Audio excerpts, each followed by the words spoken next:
Fatal fatu Amerika Samoa lau mai mo mai ne foi vaenga o le fiafi ia i le tautua masani nei lau fale fasa lau nei Talatala ta ui ia ma le tato porkalame nei late night show ia ma le porkalame u whaingoina our view, what is your take?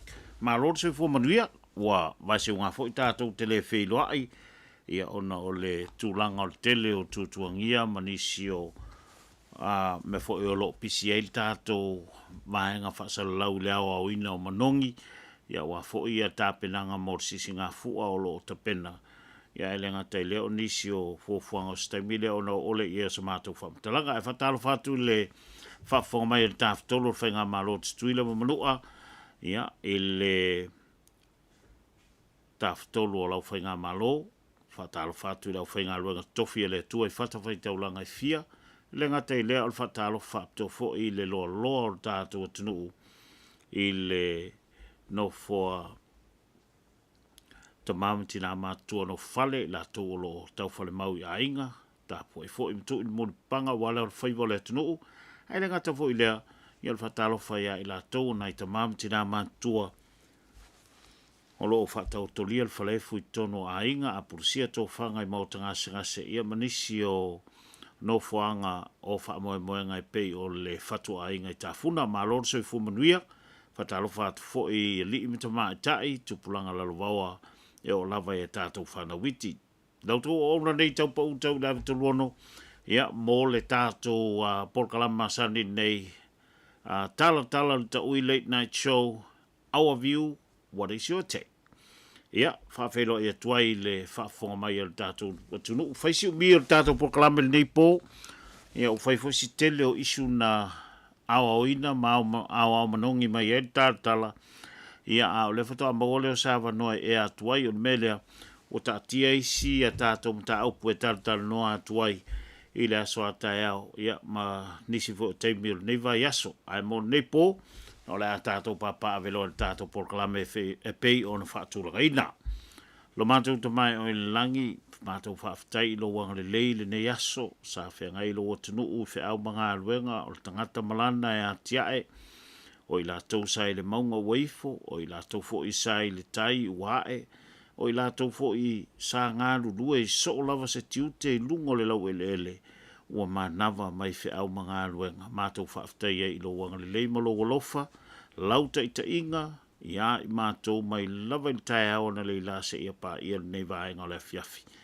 Mātou ta tonta mā o sa auni lo watunu e momoe mālo lo, sa auni fo i mātou e whaatau teia nei por kalame mo le whaafonga tutuila mamanua. Ia vea la mātou tau longo o se awala e sota i ai, ia vea fo i mātou tau longo e aoa o ai, ma whaatau tonu ai le taita inga, le ngata o mātou taitai. Whaale malo, whaale kalesia, whaale nuu, whaale anga nuu. Ia e o lava i tono o mātou ainga. Mātou wala wina lo nganga e mawhutaina e mātou. Ma ia e momoli la mātou wheau le nei pō, ia aio whina ngalo. Ma le aunga e tasi, ia mālama lama tangata uma. O le mātou talo na whatasi manisi o talo lilo i o mātou loto. O whaia le nganga loto maulalo. O no lo swafa Yesu Keriso. Amen.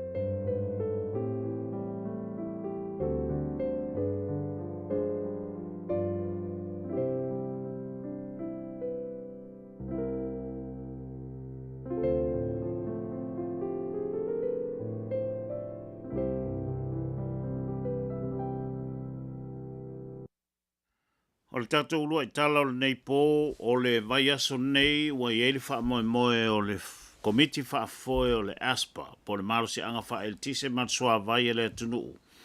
O le atu mai e tua la lātou wha I unga, I le lātou ilo I longa, po o ai le o le a filifilia, e a vea ma CEO o le Aspa, talu mai o na wha salawina le nei a vanoa.